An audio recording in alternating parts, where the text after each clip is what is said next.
Sabes, una cosa, tener algo por fe, y es otra cosa el tenerlo en su experiencia. Es una cosa tener algo legalmente, como yo digo, pero hay muchas bendiciones que son legalmente nuestras porque Cristo murió, su sangre ha sido derramada, Él ha sellado el nuevo pacto en su sangre y como creyentes somos coherederos con Él y tenemos una herencia. Legalmente es nuestro, pero es adquirirlo lo que a veces se hace un problema para muchos. Los israelitas salieron de esclavitud en Egipto, eran esclavos en Egipto. Es equivalente a ser esclavo al pecado. Dios mandó al libertador, Moisés nos envió un libertador, Jesucristo, y no somos esclavos del pecado. Ellos salieron de esclavitud a Faraón y caminaron a un lugar llamado la Tierra Prometida. Somos libres de la atadura al pecado y escuchamos sobre las promesas de Dios y aprendemos cómo recibirlas en nuestra vida. Bueno, los israelitas tuvieron que pasar un lugar que se llama el desierto. Era un viaje de 11 días, un vuelo directo, derecho, atravesando el desierto. Pero les tomó 40 largos, miserables, dolorosos años antes de que algunos finalmente entraran. Y la mayoría no entró, ¿saben? De los miles que salieron, casi 1,5 millones, creo que con niños, muy pocos entraron la tierra prometida. Josué, Caleb y algunos de los niños que no tenían la edad de responsabilidad cuando finalmente Dios se hartó con ellos y dijo, no entrarán en la tierra prometida. Y vemos sus historias y movemos la cabeza y pensamos que tonto. Si solo era un viaje de 11 días, ¿cómo les tomó 40 años llegar? Pero debemos despertar y darnos cuenta hoy y realizar que nosotros estamos vagando por la misma montaña una y otra vez mucho tiempo.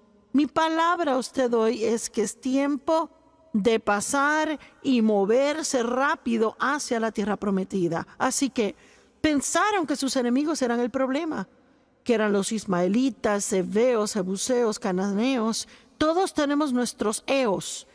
Puede ser el más esposeo, el enojoneo, el vecineo, el enfermadeo, la pobreceo, el malpasadeo. Tenemos los eos y pensamos que son nuestro problema, los sataneos, el diablo. Si esto me dejara aquello. Pero cuando empecé a estudiar muchos años atrás y a buscar en esto, me di cuenta claramente de la Escritura que aprendemos que no eran sus enemigos el problema porque Dios estaba de su lado. Y si Dios por nosotros, ¿quién contra nosotros? No hay nada en este mundo que pueda derrotarnos si Dios está con nosotros. Y Dios estaba de su lado. Él les dijo, si hacen lo que les digo, van a hacer un viaje rápido por el desierto y disfrutar mis promesas. Pero ellos no lo hicieron. No eran los enemigos. No fueron los cananeos, pereceos, los heveos, los enemigos, ni los gigantes de la tierra. Fue su mal pensamiento y sus malas actitudes. Ellos no sabían cómo pensar como Dios quería que pensaran. Y absolutamente usted puede pensar cómo salir de ataduras y a la libertad si piensa como Dios quiere que piense. Es imposible tener victoria y pensar ataduras. Es imposible ser feliz y pensar en tristeza y depresión. Es imposible ser libre del pecado mientras piensa que está atado al pecado. Hay un gran ejemplo de esto en Romanos capítulo 6. En Romanos capítulo 6, verso 2, Pablo dijo, ¿cómo pueden vivir en el pecado si están muertos a él? La Biblia dice que cuando Cristo murió, morimos en él. Que él tomó el pecado, lo llevó a la cruz. Y que estamos muertos al pecado y vivos a la justicia. ¿Sabe lo que significa? Que una parte de usted, lo que nació de nuevo, no quiere nada con el pecado. Está muerto al pecado. Por eso ahora cuando peca le molesta. Antes de nacer de nuevo no le molestaba, no le importaba, le encantaba y disfrutaba. Pero al nacer de nuevo, ahora tiene nuevos problemas porque no puede cómodamente pecar. Le hace miserable. Y hay una parte de usted que no quiere pecar, pero aún lleva con usted la carne, una mente no renovada, salvaje, emociones sin control y una voluntad terca que Dios y el Espíritu Santo tienen que cambiar. Ese en la actualidad es el desierto. Nuestra alma, hasta que es renovada por la palabra, es nuestro desierto. Tenemos que aprender a dejar que Dios, que está en el Espíritu, invadir nuestra alma. Él no quiere vivir en este lugarcito del Espíritu, quiere en tu mente, emociones, voluntad, finanzas, relaciones, en tu entretenimiento y finalmente ser visible como una brillante y fuerte luz para que el mundo diga, esa persona tiene algo que yo quiero. Vamos, glorifique a Dios.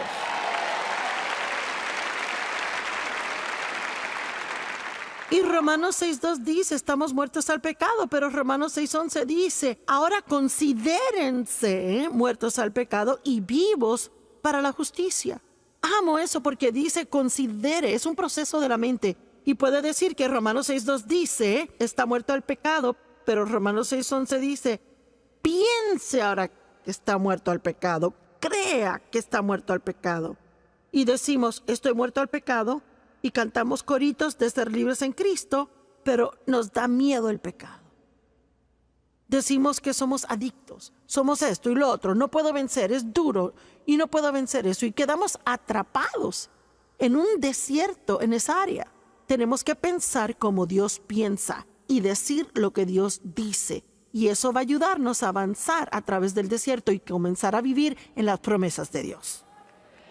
Usted puede controlar su pensar con la ayuda de Dios, con mucha ayuda del Espíritu Santo, depender del Espíritu, puede controlar sus pensamientos, pero no hasta que aprenda en la actualidad a hacer un inventario de sus pensamientos. Yo le llamo pensar acerca de lo que está pensando.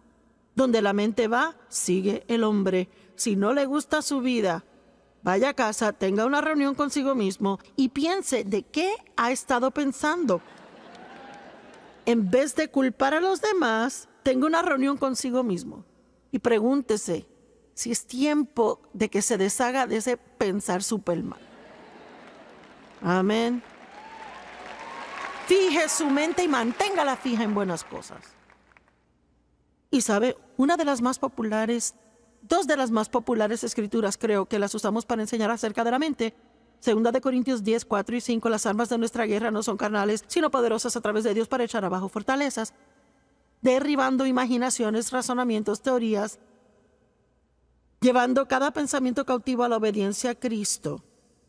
Así que sabemos que hay una batalla en la mente, malos pensamientos, razonamientos, teorías, que no están de acuerdo con la palabra, y la Biblia nos da responsabilidad de localizarlos y echarlos abajo. Y realmente no es nuestra responsabilidad solos, porque cuando comienza a depender del Espíritu Santo y dice, Señor, ayúdame a que yo esté al tanto cuando pienso mal. Solo ore, Dios, hazme consciente cada vez que piense malos pensamientos. No me dejes estar ahí sentado pensando idioteces. Hazme saber cuando piense malos pensamientos. Y al comenzar a orar de esa manera, empezará a realizar, yo no necesito pensar así. No debería pensar eso. Eso no está en orden con la palabra. Y la forma en que las fortalezas en la mente se derriban es siendo diligentes estudiantes de la palabra de Dios, lo cual es parte de lo que hacen aquí hoy. Les aplaudo porque sacaron un viernes. Digo, viernes social. La semana de trabajo acabó y pudieron hacer muchas cosas. Pudieron haber estado gastando el cheque en algo que no iba a hacerles bien, o pudo haber estado en otro lugar donde no tenía que estar, o se pudo quedar en la casa, en el sofá, cansado. Pero está aquí, acá, miles de ustedes, hasta allá arriba en el edificio, estudiando la palabra de Dios y adorando. Les aplaudo. Pero también tengo que decirles, y no es para desanimarles, que esto no es suficiente para que caminen en victoria. Tiene que levantarse y estudiar en la mañana. También orar más, adorar más. Ir a la iglesia al otro día, quizás ir a una iglesia al otro, ir a otra semana a la iglesia, ver el programa los 5 días de la semana. Programe mensajes en su iPad, reciba un devocional en el celular, estudie la palabra. Pronto verá que pensará completamente diferente. Romanos capítulo 12, verso 2 dice: no os conforméis a este mundo, sino sed transformados, completamente cambiados por la entera renovación de la mente, a fin de probar para sí mismo cuál es la buena, perfecta y aceptable voluntad de Dios. Gracias, y yo les amo. Jeremías 4:14 dice: ¿por cuánto tiempo morarán pensamientos grandemente ofensivos en usted? Y amo eso. Jeremías 4:14: ¿por cuánto tiempo grandemente ofensivos pensamientos morarán en usted? Lo primero que localicé y que sentí, ese fue el problema de los israelitas, que contribuyó a que tardaran tanto en tener victoria, y la razón por la que muchos nunca tuvieron victoria. Y ahora saben, tristemente hay muchas personas que creen en Jesús y que irán al cielo, pero nunca disfrutarán victoria en la tierra. ¿Sabía eso? No tiene que tener victoria para ir al cielo. Es salvo por la sangre de Cristo. Pero disfrutar la jornada, para eso hay que tener victoria. Y pienso que para ser testigos a otros, tienen que ver que Dios obra en su vida. Amén. Así que lo primero que noté es que hicieron algo donde no tenían positividad de visión del futuro. Hablaban siempre del pasado. Pensaban que su pasado dictaba su futuro. Y estoy aquí para decirles que no importa lo que haya sucedido en el pasado. No importa lo que suceda en su vida ahora. Eso no tiene poder para estorbarle en que tenga un asombroso e increíble futuro si aprende a ver todo en el Espíritu. La Biblia dice en Isaías 11 que Jesús no miraba ni decidía cosas por el oír del oído ni por la vista del ojo. Él veía con ojos espirituales y oía con oídos espirituales. Y todos tenemos oídos en la cabeza y ojos en la cabeza, pero también los tenemos espiritualmente. Con los naturales vemos lo que pasa alrededor, vemos lo que pasa en la vida, pero con los ojos espirituales vemos lo que no se puede ver con estos.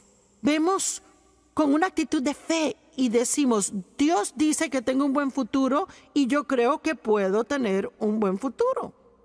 Recientemente estaba en un Starbucks en el estado de Utah. Una mujer me reconoció y comenzó a hablar conmigo un poquito y dijo: le escribí a su ministerio, les conté mis problemas y así sucesivamente, y empezó a contarme sus problemas. Dijo: sí, le cuento que mira, en mi vida todos me han tirado bajo el autobús.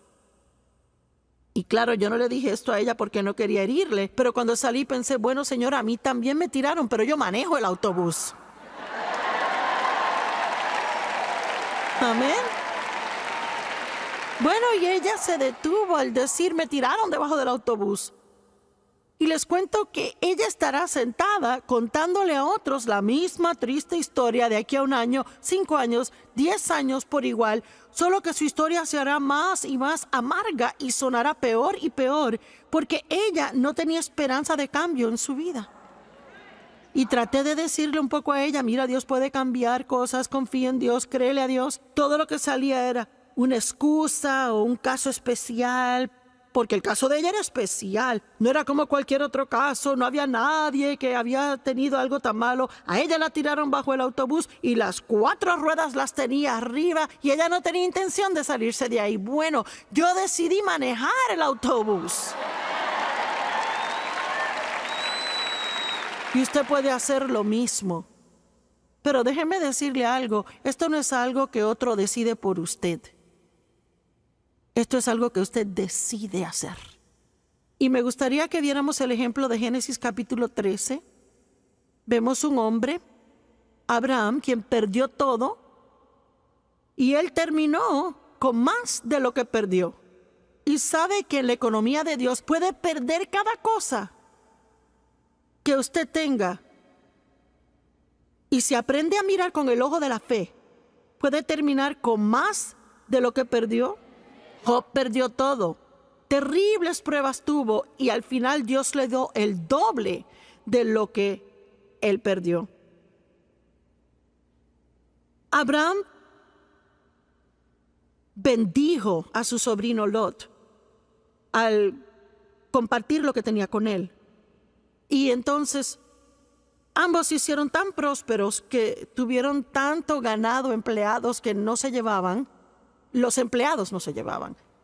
Y así que Abraham fue donde Lot, tomó la iniciativa, quería ser el pacificador y le dijo: te ruego que no haya contienda entre nosotros. Tú decides qué parte de la tierra quieres y yo tomaré lo que tú no tomes. Y yo pienso que es asombroso y humilde esa actitud. Porque yo hubiera dicho: yo voy a tomar primero lo que yo quiero y a ti lo que te sobre, porque tú no tendrías nada si no te lo hubiera dado. Pero Abraham obviamente era un hombre piadoso. Probablemente una de las razones por las que Dios pudo hacer un pacto con él y usarle como lo hizo.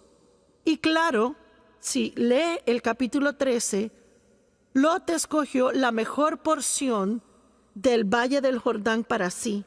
Y Abraham tuvo que tomar lo que sobró. Así que no estaba muy bien todo. Pero en el verso 14 dice: el Señor le dijo a Abraham, después que Lot le dejó: levanta tus ojos y mira desde el lugar donde estás, al norte y sur, este y oeste, a la tierra que tú ves, yo te la daré a ti y tu posteridad. Y en el verso 17 dice: levántate y atraviesa la tierra a lo largo y a lo ancho, porque yo te la daré a ti. Así que dice dos cosas aquí, ambas igualmente importantes. Primero, mira norte, sur, este y oeste, y todo lo que tú puedes ver, yo te lo daré. Ahora, él obviamente le decía que mirara con ojos naturales, pero creo que Dios quiere decirte a ti hoy: mira al futuro y que tú ves por fe para tu vida. ¿Puedes verte fuera de deuda? ¿Puedes verte siendo dueño de tu casa? ¿Puedes verte con un carro nuevo? ¿Puedes verte con un mejor trabajo? ¿Puedes verte siendo una bendición a muchas personas? ¿Puedes verte viviendo tu sueño? Lo que sea ese sueño, siempre que sea el sueño de Dios también, puedes vivir ese sueño. Puedes verlo. Si no lo puedes ver, nunca lo tendrás. Y él dijo entonces: y lo que tú veas, a ti te lo daré. Ahora tú ve y camina, tómalo. Eso significa que tienes que tener acción. Yo tuve un sueño de Dios de predicar el evangelio. Era algo que Dios hizo nacer en mi corazón la primera vez que oí una enseñanza en cassette en el 76. Y yo estaba tan asombrada que alguien podía tomar una escritura del libro de Marcos y predicar por 1 hora y retener la atención de la gente. Y un deseo ardiente entró en mí de predicar el evangelio por el mundo, lo cual era ridículo considerando donde yo estaba, así que era de Dios. Porque digamos que yo era la última candidata para hacer esto. Así que Dios pondrá las cosas en tu corazón que no tienen sentido en tu mente. Por eso no puede vivir sin una mente renovada. Tiene que vivir en el Espíritu. Dios le mostrará cosas que son posibilidades para usted. Pero cuando lee la palabra, tiene que tomarla para usted. No como para un grupo especial de gente especial. Si cada promesa en la palabra es para usted, todas son para usted. Dios quiere bendecirle, Dios quiere promoverle, Dios quiere levantarle, Dios quiere usarle, Dios quiere sanarle. Amén. Pero tiene que verlo. Y no puede esperar a verlo con estos ojos antes de creerlo. Tiene que verlo con ojos espirituales y eventualmente lo verá con estos. Yo vivo en Missouri, el estado llamado Enséñame.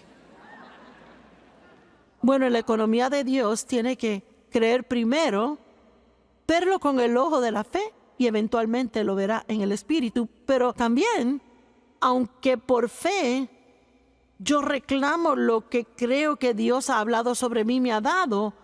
Yo reclamo las promesas como mías. Aún tengo que ir y poseer esa tierra.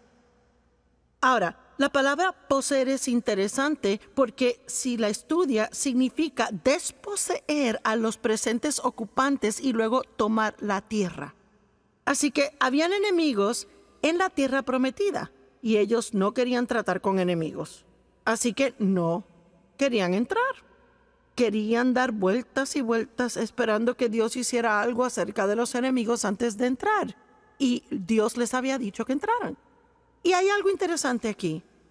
Actualmente, en 2 años, llegaron a la frontera de la tierra prometida. Y si les llevara a Deuteronomio capítulo 1, y vamos a ir ahí ahora, Deuteronomio capítulo 1 por un segundo. Deuteronomio capítulo 1, verso 20. Y yo les dije, han llegado a los montes de los amorreos que el Señor les da. Es Moisés hablando. He aquí el Señor vuestro Dios ha puesto la tierra delante de ustedes, suban y posean. Y el Señor, el Dios de vuestros padres, les dijo, no teman ni desmayen. Entonces se acercaron a mí y dijeron, enviemos hombres delante de nosotros que revisen la tierra para que traigan una palabra y reporte si debemos subir y a cuáles ciudades. Y esto me agradó y tomé 12 hombres y les envié.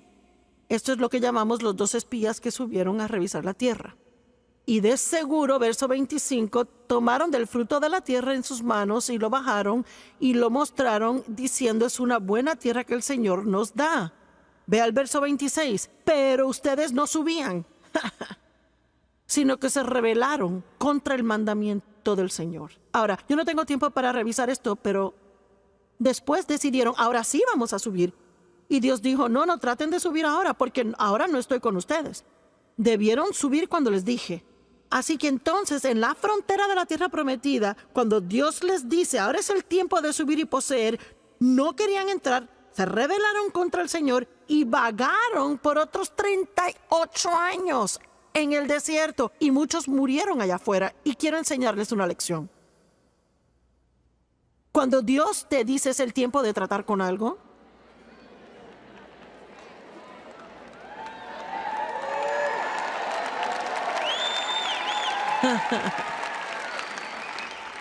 cuando Dios dice, es tiempo de tratar con algo, entonces hay una unción en eso para tratar con ello ahí. Y no puede demorarlo a un tiempo conveniente. A un tiempo cuando piense que va a ser más fácil, a un tiempo cuando siente que está listo, porque entonces quizás decida, bueno, estoy cansada de no tratar con esto, ahora sí. Y quizás encuentre que Dios no está ungiéndolo en ese tiempo.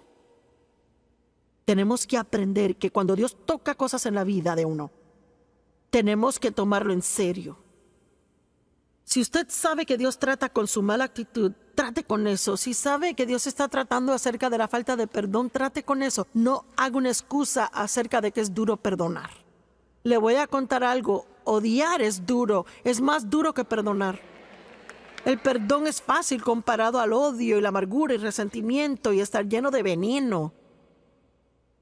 Si Dios trata con usted de un hábito que tiene y es destructivo ese hábito, si Dios está poniéndole el dedo, usted no puede ni pensar que no puede hacerlo, porque Dios nunca va a tratar con usted acerca de algo sin darle la habilidad de ir hasta la victoria.